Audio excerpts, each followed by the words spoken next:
Hello there. So you want to know how you can simply go ahead and fix a frozen MacBook. This is going to be the only video that you'll ever need to watch on the internet. So with that being said, let's get straight into the video. So first things first, what you want to do is simply go ahead and hold down on your power button until your MacBook shuts down. And then when then just leave it for like 2 minutes and then go ahead and turn it back again and it should be working.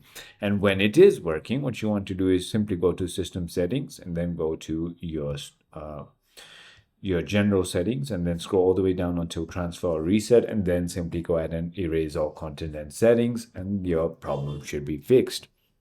The other way you can go ahead and fix this problem, if that is not how it was fixed, is by simply contacting your Apple Care or Apple Support. When you simply go ahead and call them, they're going to simply go ahead and help you identify the problem. Maybe it is in the hardware. If it is in the hardware, then there's no potential fix to replace it. So I hope this video was helpful to you. If it was, hit that like button and I'll see you on the next one.